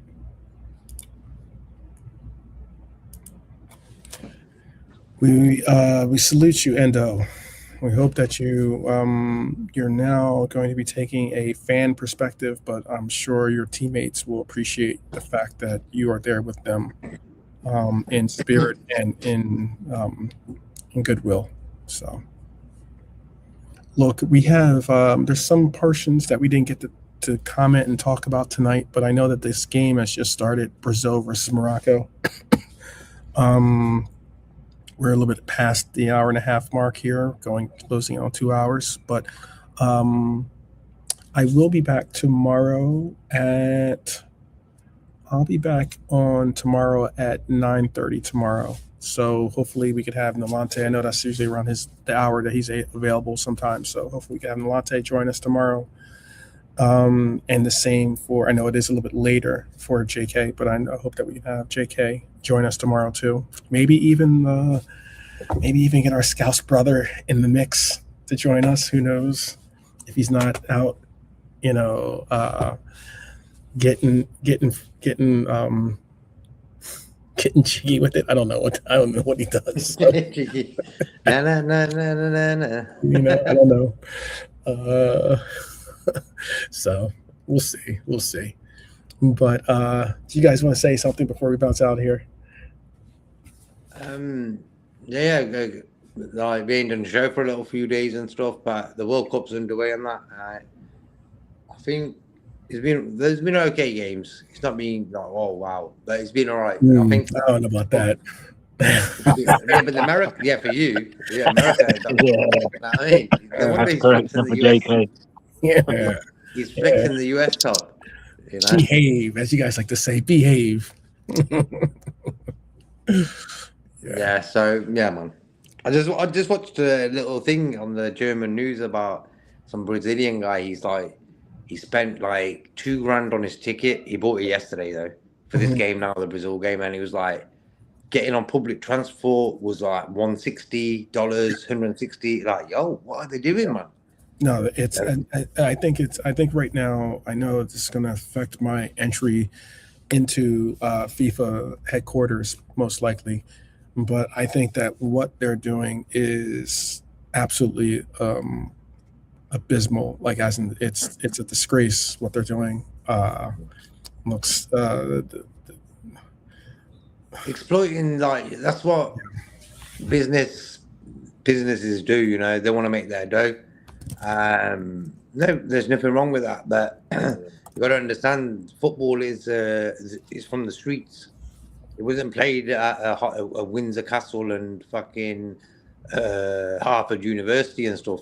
Football is from the streets, in the back garden. Put your t-shirts down as goals, and now they've taken football to a level where I don't think it's going to come back anymore. Like when you look at the transfer, I've been saying this for a while now. It's the responsibility of the clubs to lower that transfer line where players are going for crazy money now, and they're not even decent players. They're sound, but they're not fucking 100 million. So from A to Z, bro, football is in the wrong hands. Same as politics, in the wrong hands. Same with the music industry and the film industry. The film and music industry for me has been destroyed. And I always said, what's the next thing people love after the film and music industry? It's the game of football. And you've seen it with VAR, marketing, the way they advertise everything, and the cost of everything, that they've exploited football to the max now, and it's gone downhill quality-wise. But that's for another day. The World Cup started, so I can't really be on that one. But the background looks really nice and sunny. Yeah. I was gonna say predictions for this game. Gene Gray's got Morocco. Okay. I'm going for a Brazil 4-2 win. Yeah. Red Armchair supporters at 2-1 Brazil. Ooh. Also, yes, tomorrow's going to be a huge game tomorrow. Japan and Netherlands. Yeah, and Germany as well with their first game.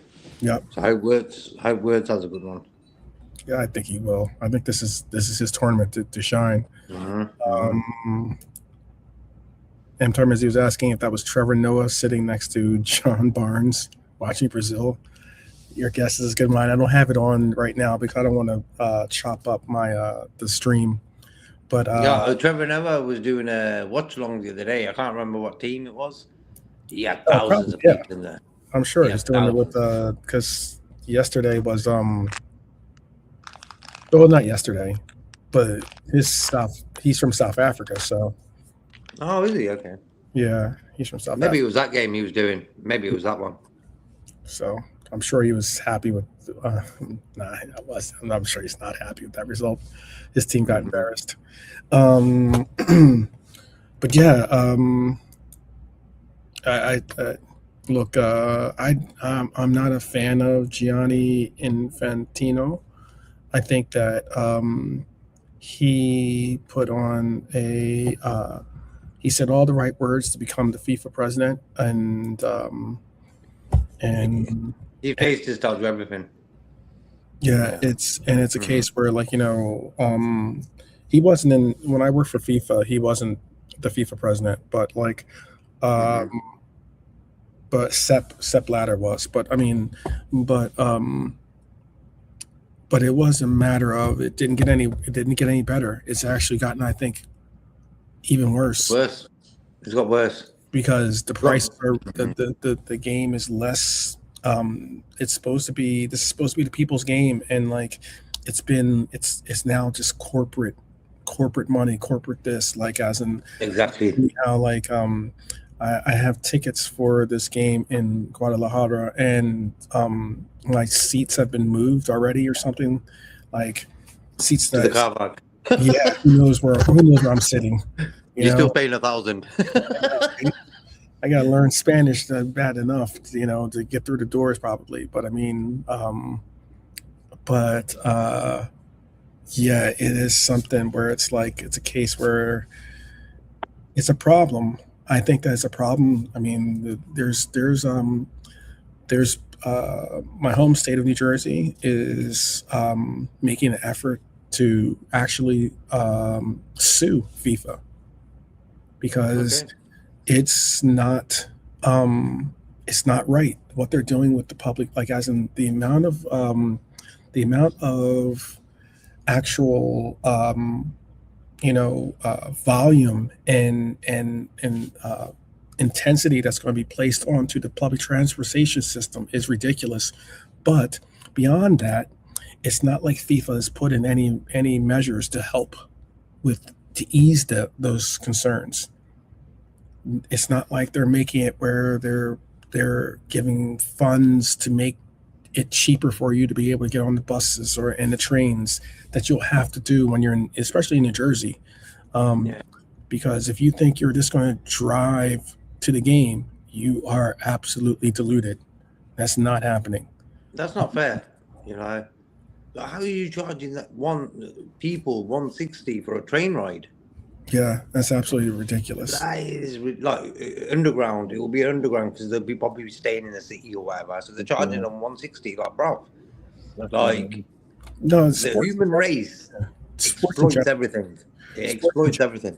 Right, sports. The price for sports right now is at an absolutely all-time low when it comes to affordability, and considering that we're not talking about something that requires, I don't know, the the access to oil or fertilizer or something stupid, you know, that's going to affect some global price. We're talking about an actual field of entertainment, and it should be something that should be accessible to the masses, especially because it's something that gives most of us, as the average day fan, a release, an actual ability to unwind and appreciate things, and you know, put our thoughts elsewhere. And right now, it's the elites that are able to afford these games. And I'm talking about, like, it's not just with the World Cup too, people. Look, it cost for a courtside seat at the New York Knicks game for the NBA Finals, it was $130,000. Crazy. I did not stutter. I wouldn't even go if it was free, bro. Yeah. No, I'd go if it's free. But I mean, Yeah. and I hate the Knicks. I can't stand the Knicks. Exactly, it's coming. It's coming to them. New York Knicks. 3-0 Knicks up, all are the they? money I've ever gone. 3-1. They got to go back to so state. They got to go down to San Antonio. Oh, yeah, it's done. It's done. Yeah, it's done. After that 29-point comeback, oh my lord! I know. Trust me, I heard the last of that from my New York friends.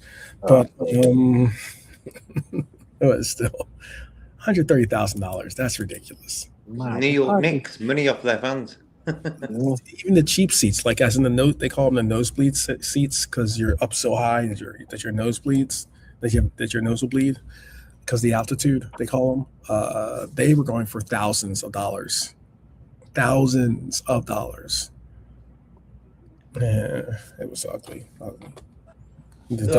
Don't mess around and have the president show up to a game. Jeez, bro. When you got mans like you who love the game of football, can't really get tickets for the games, and you got Taylor Swift sitting there cheering like an idiot, and I'm thinking this world's fucked. Come on, I've had enough of it, bro. When you look at it, it's all bullshit. You know, you got all these fraggles going to the games, and I'm thinking, one, you shouldn't even be there. You're just there for the cameras. Yeah, I'm great. Look at me. Like, come on, man. Taylor Swift and stuff. And this fucker, she even did 2-3 shows at Anfield, man.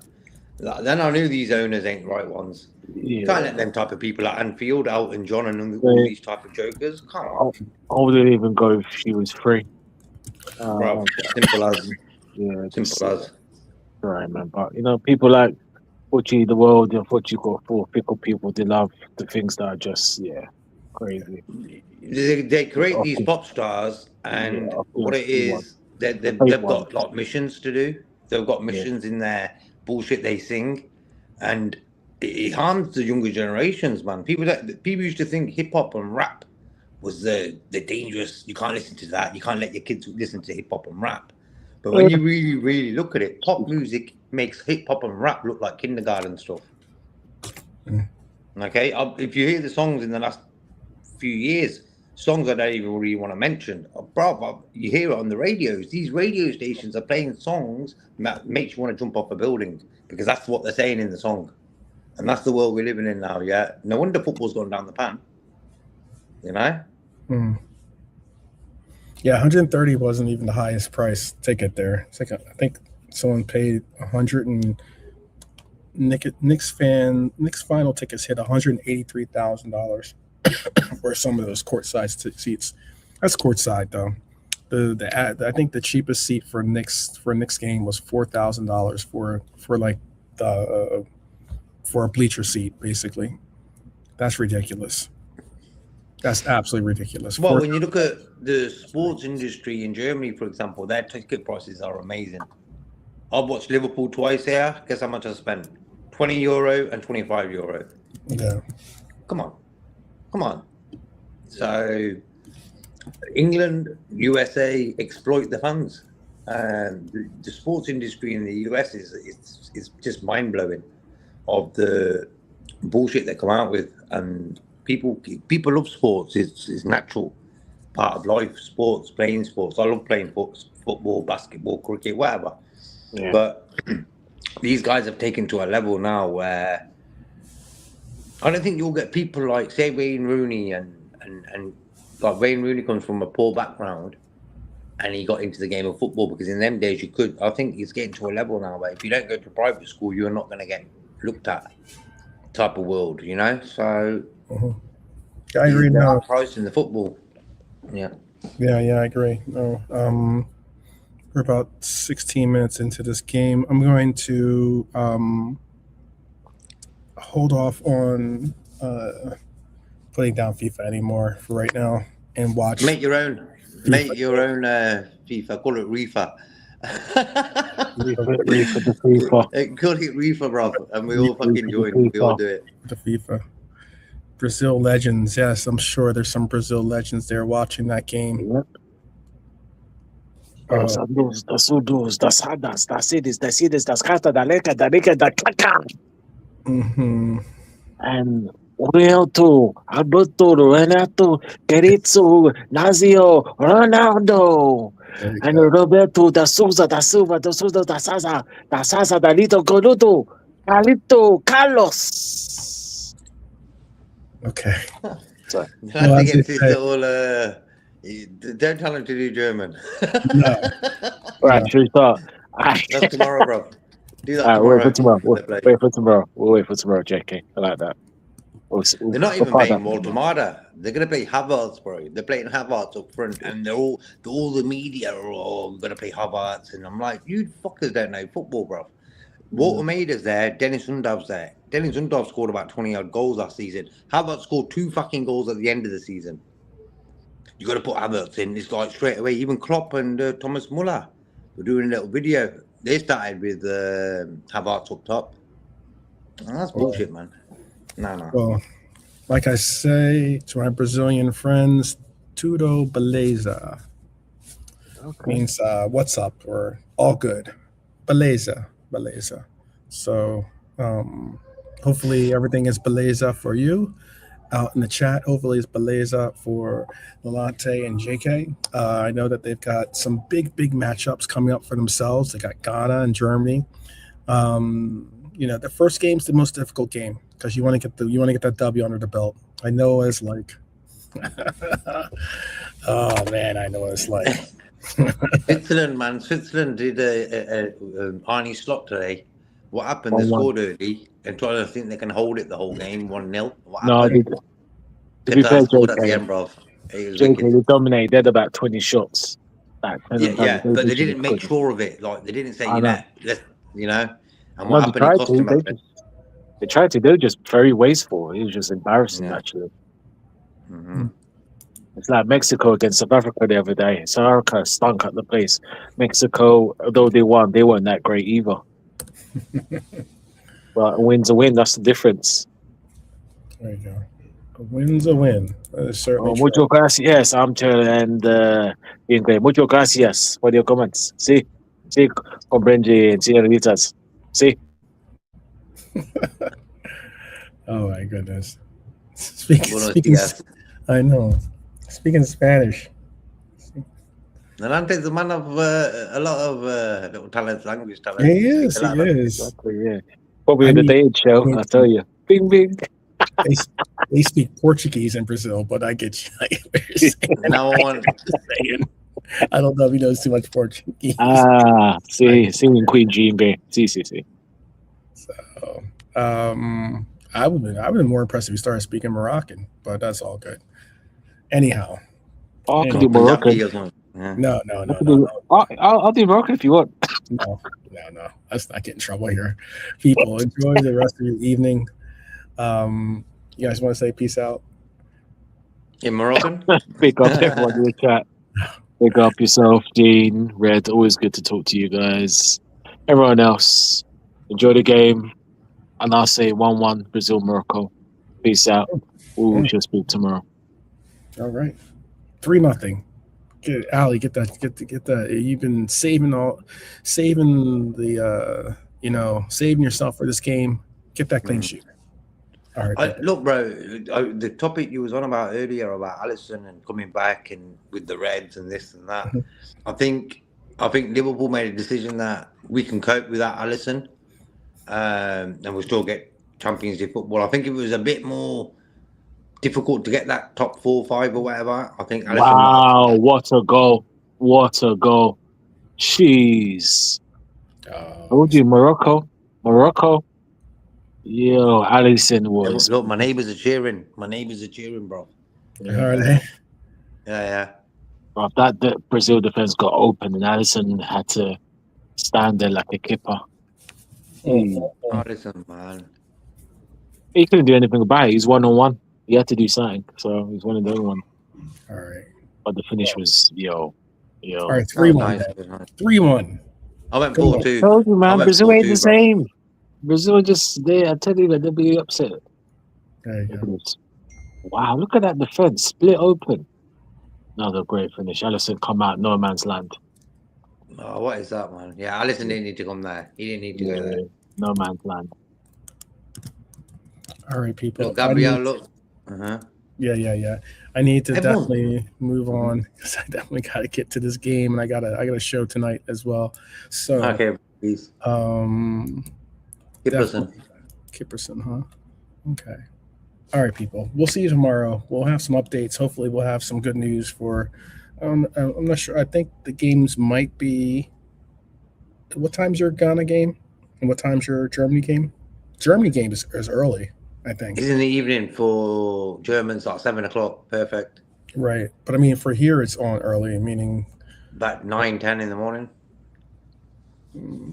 Germany. 9, 10 in the morning for you. Yes. Yeah, No, for you. I don't think it's on at 9 tomorrow morning. I'll tell you what time it is.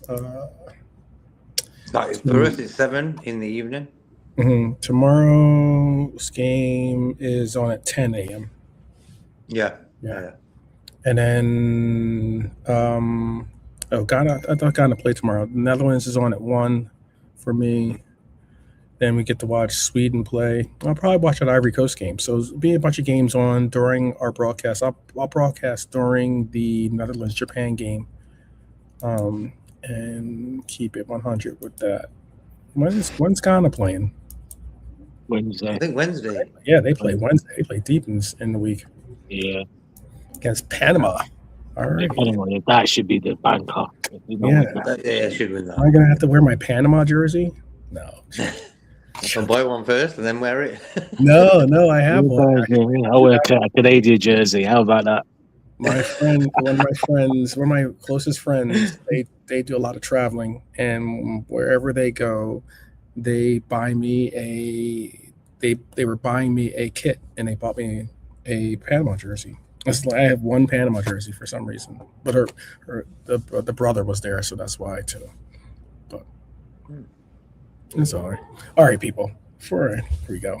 We wish you all a great evening. We'll talk to you guys tomorrow. And 1-0 Morocco right now. So let's see if Brazil can pull this one out. We'll see. See you guys tomorrow. Up the Reds each and every time, and we'll talk to you soon. Take care.